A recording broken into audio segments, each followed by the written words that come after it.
Alright, so this video is for the DSID group forum to see exactly what I'm missing, what's broken, to see if anybody has any of these parts or if they can see anything that's missing or broken, because I'm really not familiar with these cars. Anyway, I know we're missing something in the braking system, because I'm looking at this. Something's obvious. Okay, obviously the brake, the brake pad is missing, and the cylinder is missing. I have the brake pads, I need a cylinder. I know that. But it looks as though there's something missing. Let me get this leaf out of the way for you. Something is missing that holds the pad in, I think. How do these hold themselves in? Let me go get a pad. Okay, so if I get one of my brake pads and go back out, we can see that, oh, I almost fell there. It just slips in, basically. Oh, maybe it doesn't. I'm not sure. But how do these lock in, I'm wondering? Because they can't just sit in there. That would not be possible if they just sit in there. That would make it impossible to deal with. So, really, how do I fix that? I need a cylinder, so does anybody have one of those? Number one. Number two, I'm gonna go with this hydraulic pump down here. Now, how are these lines I'm gonna have to replace all the lines. I know that. But, how do they connect into there? Because I gotta pull this whole thing apart. How do lines connect into there, exactly? Because I'm looking at one of the lines that I pulled off. I don't remember which one it is. But, oh, here it is. Look at the flare on that. What's wrong? What's going on with this flare? It's like a bubble flare that this fits into. It's not like a conventional brake line flare, where it's like, okay, everybody knows what a conventional brake line flare looks like. That doesn't look like that. So that's not good. I don't know how I'm going to do that. If anybody knows how to do that, that would be great. But yeah, that's not a conventional brake line flare. Also, if anybody's noticing anything I'm missing up here, like obviously the radiator's out of the car. Hold on. I'll show you guys these parts. The radiator is out of my car, and behind this Vespa here is the shroud for it. I'm assuming that unclips that part because there's buttons on it. So I have all those, and the spare tire, of course. But I'm missing what appears to be the spare tire equipment to hold the spare tire in place. I'm missing that. This panel right here is rusty right here. But other than that, it's solid under here. So coming around to the back of the vehicle here, we are missing the trunk floor. And the chassis has really bad rust here on both sides where it was sitting on the ground. But other than that, it's okay. Like, if we lift this cover here, that's not rotted through at all. That's very solid. That's just brown from surface rust. That cross member is just brown from surface rust. But this whole rear end needs to be rebuilt, which I'm going to do. Probably from chunks of that car frame over there. But yeah, I need not this piece because I have this piece, but one of these light shrouds, I think you'd call it. One of the shrouds for the lights. Because I have this rear piece, again, by this Vespa here, right here. But it's missing this shroud. So I need one of those. I also have the bumper.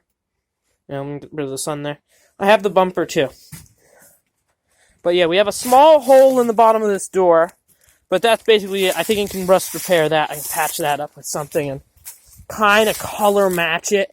But it's going to be hard. Obviously, the trunk lid needs to be replaced. But I have a trunk lid also in here. As we can see, that is basically a brand new Citroen DS trunk lid. Now I'm inside the car where we have a very, very small hole in the floor. It's like, I don't know, 3 inches by 3 inches. Very small, which is very weird considering the kind of cars that I buy. These sills here are rock solid. There are no holes in any of them. Rock solid sills. But up here, this pillow has a big rip in it. The seats are let's just say they really need new cushions. But I think I can make that. I can kind of cut some foam and then patch these up with some fabric that I can get. That door card is worse for wear, but again, I can fix that. The rear one is completely off and in the back here. But really looking at the dashboard, what is missing? I know that, what is that, a vent? Yeah, the vent there is missing. But is anything else missing on this dashboard? I'm curious. Most of the switches still work. The choke is kind of locked up from age. What does this do? This lever down here, it does something. It goes into that notch there. So it does something, but I don't know what it does. Also, if I can get under here, there's a button there. What does that do? And I think there might even be a corresponding one on the other side, but I'm not sure. What does that do? I'm wondering. I'm trying to get as much information on these cars as I possibly can. Obviously, the Citromatic, I'm thinking Hydromatic for some reason, transmission, this needs to be rebuilt because it's basically, this is all the movement it has. Is this all the movement it has when it's off? Or is it supposed to do all the things? Because all it does is just a back and forth, maybe inch worth of movement. I don't know if any of the gauges work. I don't know if any of the electrics work, because I connected the battery and then nothing happened, realizing that the ground strap that connects to the starter bolt is off. So, yeah, that's happened. Sun visors, they're dirty, but they're in good shape. We got a little bit of... Actually, no, that's not very rusty at all, actually. I was expecting that to be rotted out, but it's not. This isn't actually a very rusty car. Let me get under the car. Okay, so getting under the car like this is going to have to make do, but it's not rusty. Like, I'm assuming this is the frame, yeah. It's in okay shape. Like, there's no holes. For some reason, I think the brake wore through... I think somebody put this on wrong or something, because the brake rotor wore through it, which is a little bit, let's just say, confusing to me. I think that's maybe an issue. And I just found a 10mm wrench that I dropped in here. There's the main accumulator sphere. And back there, you can see it better than I can.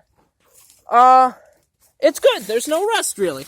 The worst kind of rust is around the corners and everything, but it doesn't go through. It's just, what is it? Surface rust, really. This isn't structural. Ow, dirt in my eyes, hold on.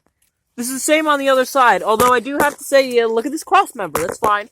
But that exhaust there is ruined. I'm gonna have to acquire some kind of exhaust. But, other than that, it's fine.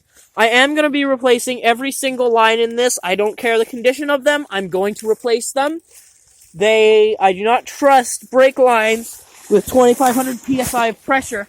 Although cars made before, like, 1983 do seem to have better brake lines, and chassis for that matter. I'll get into that in another video. But, yeah, I don't trust any of them. I've had brake lines blow on me, they're not fun. I'm assuming hydraulic lines and brake lines would also be really bad, especially if the brakes are linked to your suspension. So, yeah, if you see anything missing from here, like I know there's a tube here that's missing, and a corresponding one on the other side that's broken. I'm going to have to source those. This does something. What do all these electrics do, if you know by any chance? And the carburetor linkage, something to do with that is electrically controlled for the clutch. But, yeah. So if you guys see anything that's missing here, I'm going to post this to DSID forum. But if you guys see anything from any of you guys that are not from the DSID forum see anything that's missing, comment below. And I'll even put my email in the comments in case you guys see anything that's missing and want to sell me the parts or something. Alright, thanks for watching.